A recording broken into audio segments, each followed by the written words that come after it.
श्री जयदेव महाप्रभु, बंगाल का उनका जन्म।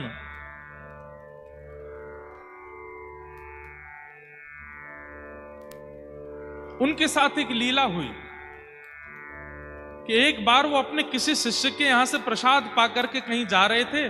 खूब सारा धन धान्य सोना चांदी उनके पास था। बीच मार्ग में कुछ लुटेरों ने उनके रथ को रोक लिया और सारा धन हरण कर लिया। जयदेव महाप्रभु बोले, भैया तुम सब ले जाओ, हमको छोड़ दो। तो डाकुओं ने सोचा कि इसने हमारा मुंह देख लिया है, हमारा रूप पहचान लिया है, ये राजा को जाकर के हमारे बारे में बता देंगे, हमारी मृत्यु हो जाएगी, हम पकड़े जाएंगे। तो उन डाकुओं ने क्या किया, महाप्रभु जी को पकड़ के आधी रात में दोनों हाथ और पैर काट दिए जयदेव महाप्रभु के, और उनके बचे हुए शरीर को एक कुआं में फेंक करके रथ लेकर के चले गए। जयदेव महाप्रभु वहीं कुआं में पड़े पड़े गीत गोविंद गा रहे हैं, ठाकुर जी का स्मरण कर रहे हैं। तभी एक नगर का राजा वहां से निकल रहा था। उसने जैसे स्वर सुना तो वो राजा भी गीत गोविंद का पाठ करता था, पर जयदेव महाप्रभु से कभी मिला नहीं था। उसे पता था कि जो गीत गोविंद मैं करता हूं वो कुछ जयदेव महाप्रभु ने लिखा है, पर उनका दर्शन नहीं हुआ आज तक मुझे। कुआं में झांक करके देखा तो बिना हाथ बिना पैर का कोई व्यक्ति, और मंद मंद मुस्कुरा रहा है, रक्त की धार बह रही है, और बस जगन्नाथ जी को याद कर रहे हैं। सैनिकों से कहा, जल्दी निकालो इनको बाहर। जयदेव महाप्रभु को बाहर निकाला, पूछा आप कौन हैं? जयदेव महाप्रभु ने अपना परिचय नहीं दिया, बोले कि बस मैं तो जगन्नाथ जी का भक्त हूं, यहां से जा रहा था, किसी व्यक्ति को कुछ चाहिए था, लूट के ले गया, मेरे हाथ पैर काट गया। अरे भगवान, आप मेरे नगर चलिए, मैं आपकी चिकित्सा करवाऊं। और जयदेव महाप्रभु को लेकर के गए, उनकी मल्लम पट्टी आदि करवाई, चिकित्सा करवाई, और राजा ने जयदेव महाप्रभु को अपना राजगुरु बना करके अपने पास बैठा लिया। आज्ञा मांगी, ध्यान से सुनिएगा सब लोग। एक दिन जयदेव महाप्रभु से आज्ञा मांगी कि हे महाप्रभु जी, आप मुझे आज्ञा कीजिए कि मैं एक नियम धारण करना चाहता हूं। जयदेव महाप्रभु ने कहा, एक ही नियम धारण कर लीजिए। बोले क्या? नित्य 1 घंटा के लिए अपने द्वार सब ब्राह्मणों के लिए और सब याचकों के लिए खोला करो, वो जो मांगे उनको दिया करो। 1 घंटे के लिए खूब दान पुण्य किया करो, और 1 घंटे में जो आ जाए और जो मांगे सब दे दो।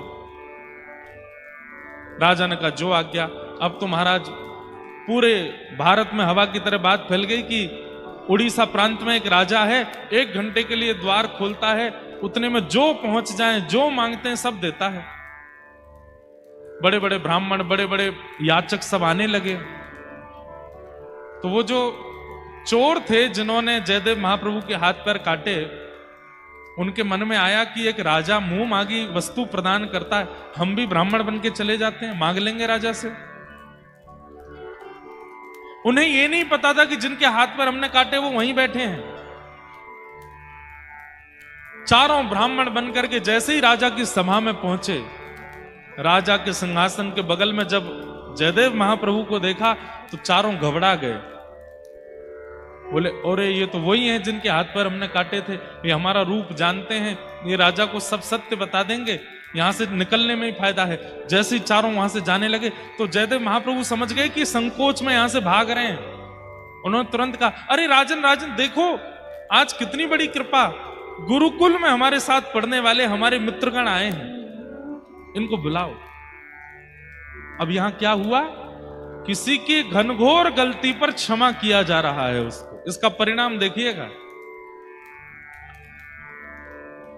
जयदेव महाप्रभु ने क्या कहा, ये तो हमारे बचपन के मित्र हैं, सखा हैं, अरे इनको बुलाइए। जैसे ही सुना हमारे गुरुदेव के मित्र हैं तो राजा तो आसन से खड़ा हो गया, खूब सत्कार करने लगा, स्वागत करने लगा।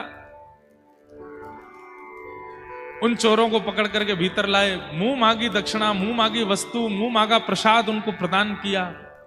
और राजा बार बार चरण पकड़े, आप मेरे गुरुदेव के सखा हैं तो मेरे भी गुरु हैं, मैं आपको प्रणाम करता हूं।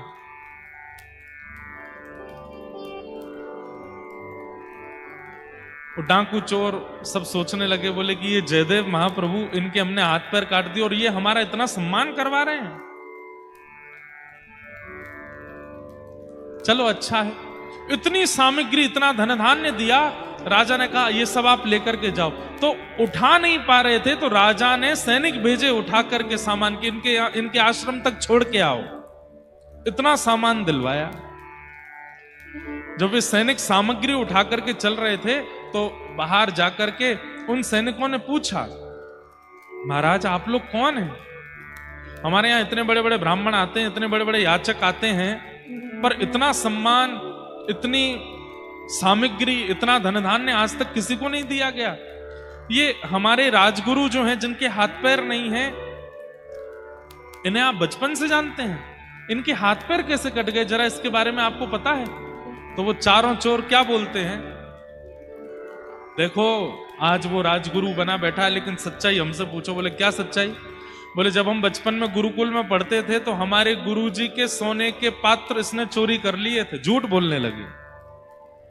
और जब इसने सोने के पात्र चोरी किए तो गुरुदेव को जब पता चला तो गुरुदेव ने हमको आज्ञा करके कहा, वन में ले जाओ, ले जाकर के इसका सर धड़ से अलग कर दो, गुरुद्रोही है, गुरु के यहां चोरी करता है। हम इसको वन में लेकर के गए, पर हमको इस पर दया आ गई, हमने इसका गला तो नहीं काटा पर हाथ पैर काट दिए, इसको छोड़ दिया। जैसे ही उन चोरों ने झूठ बोला, इतना बड़ा जघन्य अपराध किया, उसी समय पृथ्वी बीच से फट गई और वो चारों पृथ्वी में समा गए। प्रकृति ने उनको नष्ट